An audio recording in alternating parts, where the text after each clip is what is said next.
Muito boa tarde, Natal, boa tarde, Rio Grande do Norte. Olha, nós estamos começando agora mais um programa É Por Aí, começando um pouco mais cedo nesta segunda-feira, dia 28 de maio de 2018, e começando mais cedo porque é uma edição extraordinária do programa É Por Aí, em função dos últimos acontecimentos do país. A gente está falando aí da greve dos caminhoneiros, o movimento paredista, né? Para uns é greve, para outros é movimento, para outros é só um processo de reivindicações, mas na realidade os caminhoneiros conseguiram parar o país. Hoje está completando 8 dias. Nesse período, o governo, em 3 momentos, afirmou que o movimento estava encerrado. Mas como quem está fazendo o movimento nas estradas são os caminhoneiros, não é o pessoal do governo, o governo parece que errou mais uma vez. O que está acontecendo?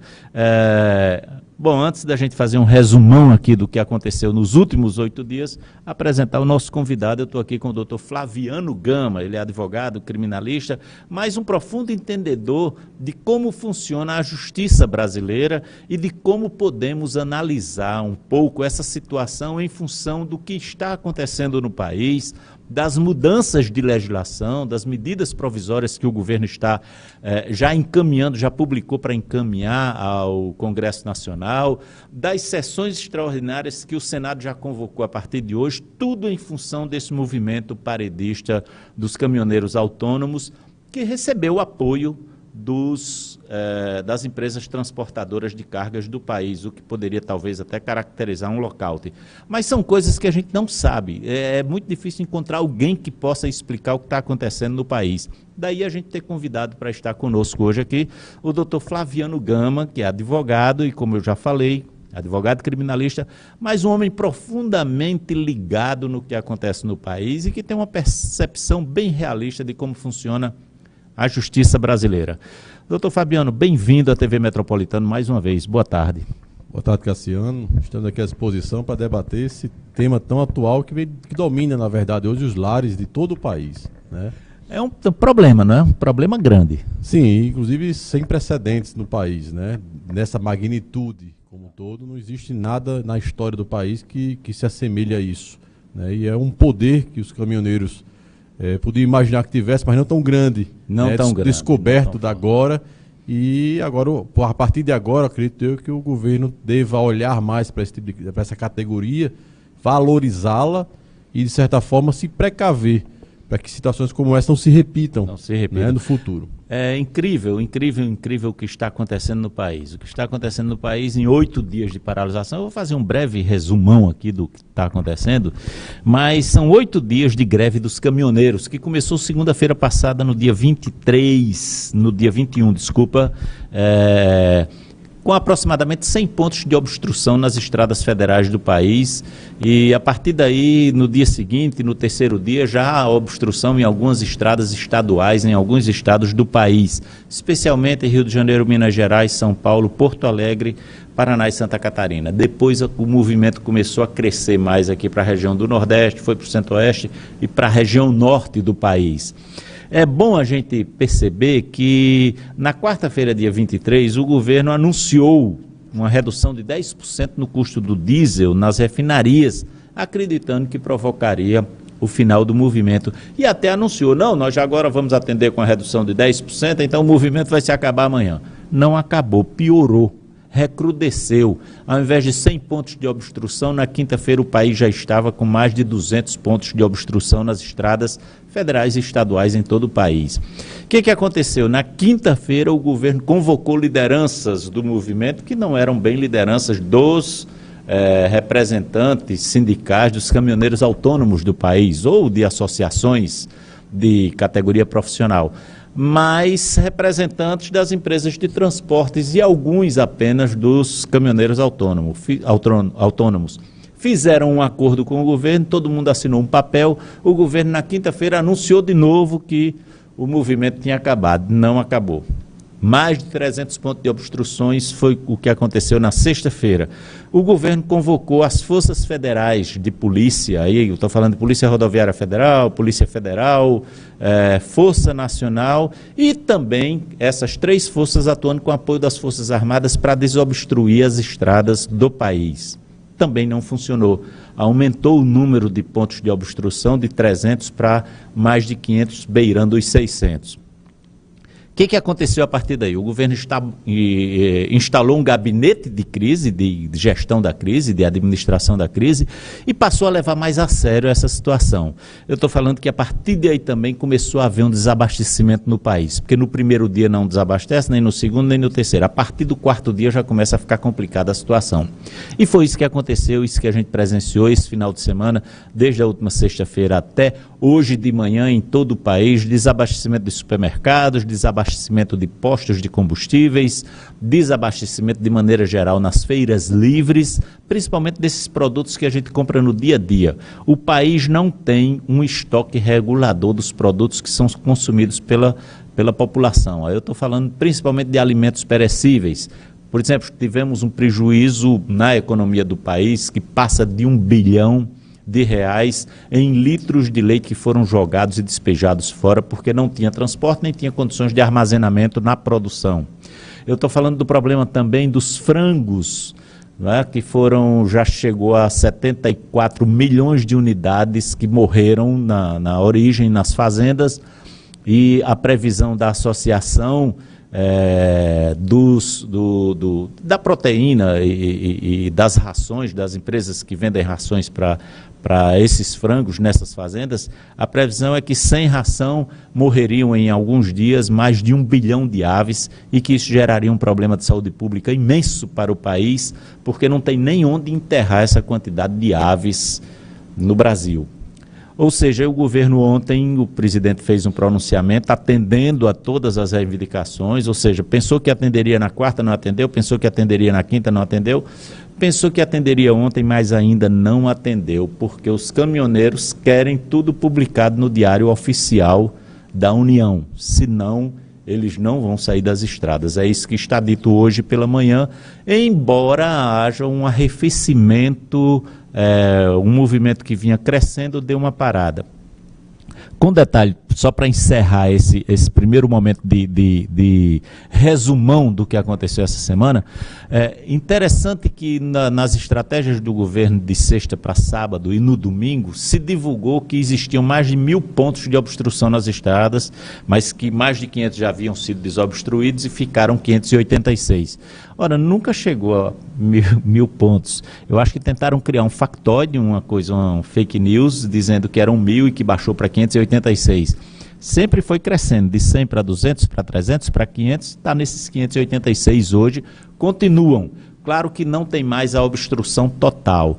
Todos os caminhões que transportam medicamentos, que transportam alimentos perecíveis, que transportam oxigênio para hospitais, estão liberados. O dos alimentos perecíveis que estavam retidos passaram a ser liberados hoje de manhã, mas o movimento prossegue. E se o governo utilizasse as forças de polícia para tirar os caminhoneiros das estradas, o que eles revelaram no sábado à noite, quando a Força Policial de São Paulo, as forças de elite da Polícia Militar de São Paulo, com o apoio das Forças Armadas, foram retirá-los do Rodoanel, ali no entroncamento da Dutra com a Anchieta, em São Paulo, eles disseram que poderiam sair dali, mas iriam para casa e continuariam parados. Ou seja, o caos está estabelecido no país, não está resolvido ainda, se caminha para uma solução, mas é uma situação muito difícil. Daí a nossa iniciativa de hoje, convocar o doutor Flaviano Gama aqui para a gente analisar essa situação. Doutor Flaviano Gama, a legislação brasileira, como é que analisa essas questões?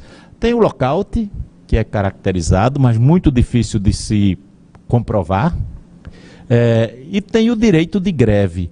Onde é que há um ponto de equilíbrio ou a falta de um ponto de equilíbrio que pode gerar esse caos que está ameaçando a sociedade brasileira hoje? Cassiano, é um tema muito complicado, porque pelo que nós observamos nesses 8 dias de greve, é que de fato os caminhoneiros possuem um poder que eles que nunca poderia pensar em ter, eles viram que tinham, e estão sem comando. Eles não se sentem, a grande maioria, representados por estas pessoas que fazem esses acordos com o governo. Né? Por isso que, quando se fecha o acordo, o governo anuncia acordo, o caminhoneiro, não, quem disse que eu queria isso? A nossa pauta é outra.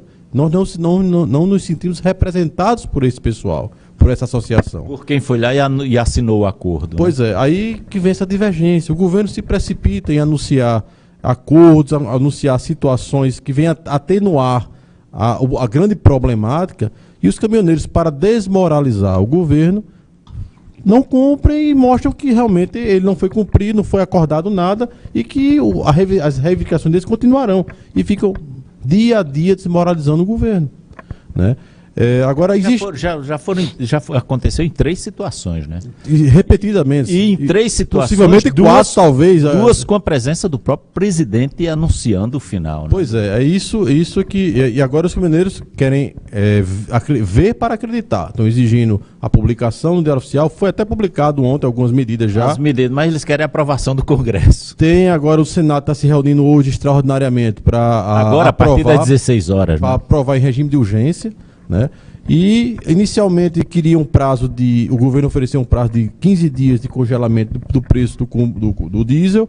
Eles queriam 30, e aí quando o governo cedeu aos 30, eles não, a gente quer 60. Aí, ou seja, mostra que o movimento não estava organizado realmente. E não estão unânimes nas suas reivindicações, né? Não estão unânimes. Isso aí, de certa forma, como eu disse, perde o controle o próprio movimento, como perde o controle o próprio governo na hora de negociar esses acordos, não é isso?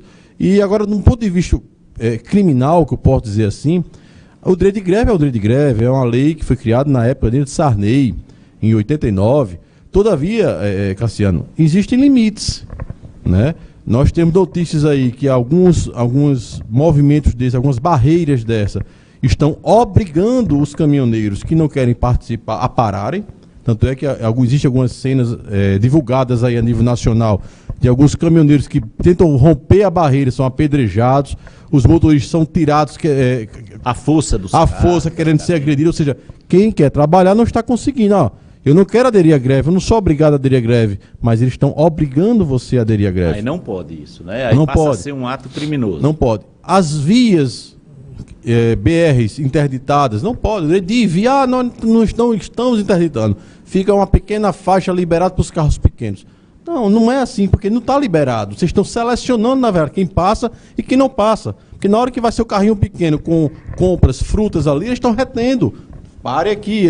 Na verdade, estão filtrando quem pode passar e quem não pode passar, né? Temos notícias também de algumas barreiras dessas estarem proibindo até mesmo o transporte, né, a passagem de medicamentos mesmo. Nós vemos aí hospitais reclamando, ameaçando parar por falta de oxigênio.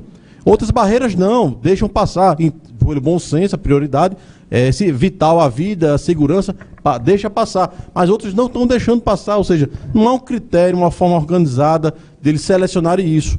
A população hoje apoia, obviamente, o movimento, né, que deve ser apoiado, é uma categoria vital para a sobrevivência e o desenvolvimento do país, é verdade, mas a categoria tem que ver também que a persistência disso, possivelmente, chega uma hora que isso tende a reverter.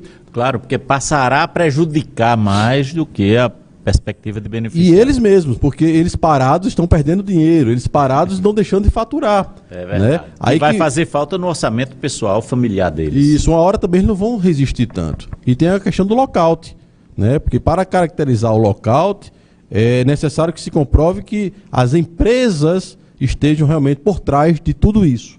Mas pela dimensão do movimento, não há como você determinar que 1, 2, 3, 4 empresas estejam por trás disso. Elas podem até estar, mas de maneira integradas lá, mas não por trás, mas não como um movimento como um todo. Né? Não tem como caracterizar que todo mundo que está nas estradas está como fantoche dessas empresas. Não, óbvio não. Pode ter um movimento num setor regional ou outro, num estado ou outro, numa região ou outra, mas não de modo global. Né? Por isso que o lockout é muito difícil de ser caracterizado. Eu digo empresa, é bom que o telespectador entenda, mas não é empresas produtoras não, porque essas estão prejudicadas, né? nos seus produtos perecíveis, etc. E tal. São as empresas de transporte dessas mercadorias. São outros tipos de transporte. Outro tipo de empresa. Isso. Tanto as empresas que transportam o combustível, né? que não é qualquer empresa que transporta, é porque o transporte de combustível é regulamentado, específico, né? Tem que ter uma licença, é uma burocracia imensa para você se tornar e prestar esse tipo de serviço. Pronto, esse tipo de empresa é que só trabalha com transporte.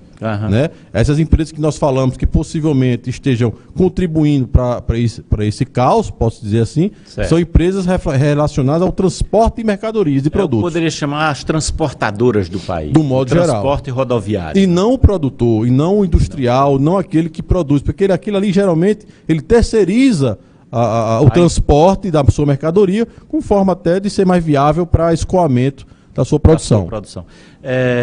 Então, o lockout seria a participação de empresários mandando os seus empregados fazerem um movimento desse, né? Exatamente, para suprir interesse próprio das empresas. Qual é o interesse da empresa? Diminuir seus custos. Diminuir seus custos com combustível, diminuir seus custos com impostos, ou seja, e o interesse empresarial e não do trabalhador. Como, por exemplo, a desoneração da folha que foi aprovada no acordo lá da quinta-feira. Pois é, isso aí, quem é beneficiado com isso? As empresas. As empresas, mas o caminhoneiro autônomo não foi. Daí o movimento tem continuado. Tem continuado. E na verdade, foi esse movimento, como você bem colocou aqui no início do programa, é um movimento que deflagra, né? Ele deflagra, está deflagrando, na verdade, inúmeros outros movimentos. É verdade. Né? Você está atendendo inicialmente a reivindicação de caminhoneiros que trabalham com óleo diesel e, na verdade, está esquecendo que tem uma frota imensa que trabalha com gasolina, com álcool, também da mesma forma. É incrível. O governo anunciou isso e anunciou o final do movimento ontem à noite, a palavra até do próprio presidente, fazendo inclusive um apelo aos caminhoneiros, mas na realidade hoje à tarde começou um movimento aqui em Natal de taxistas e motoristas de Uber que querem o mesmo benefício que está sendo oferecido pelo governo ao diesel, que seja estendido para a gasolina e para o álcool também. Alguns até já falam também no gás natural automotivo. Mas isso é um assunto para a gente detalhar um pouco mais numa entrevista que está muito boa aqui com o Dr. Flaviano Gama, após os nossos comerciais. Vamos ao intervalo comercial e já voltamos para continuar esse papo, tentando entender e compreender, à luz da legislação brasileira e da justiça, o que é que está acontecendo no país nos últimos 8 dias e que ainda prosseguirá por mais alguns dias. Aguarde um instante só e já voltamos.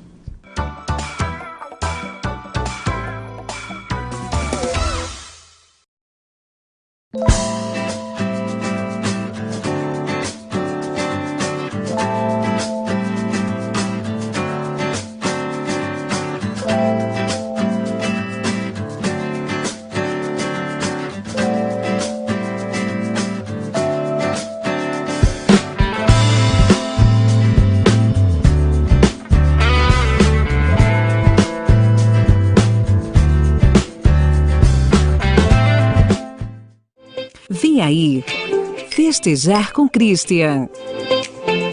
Os melhores profissionais em uma feira com todo o charme e a criatividade de Christian de Saboia. Casamentos, formaturas, aniversários, coquetéis e outras felicidades. 9 e 10 de junho no Macamirim Eventos. Participe. Vendas Cláudia Regis 3202-1104. O governo do RN investe em educação além das fontes exigidas por lei. Isso faz toda a diferença para as crianças de hoje e para os jovens e adultos de amanhã. A começar pelas escolas de tempo integral, aulas pela manhã e à tarde. Detalhe, não havia nenhuma em funcionamento até 2015. Hoje são 49 escolas de tempo integral, de ensino fundamental e de ensino médio. O tempo integral permite que os alunos passem o dia inteiro na escola. Isso faz com que trabalhem melhor os projetos de vida de cada um. Nunca tinha tido experiência com o colégio de tempo integral e eu estou, assim, imensamente satisfeita. Temos os centros tecnológicos. Antes havia apenas uma unidade inaugurada. Atualmente, sabe quantos são? 7 centros em funcionamento. Novas escolas estão sendo construídas com recurso do governo cidadão. Mais de 3.000 novos professores e especialistas já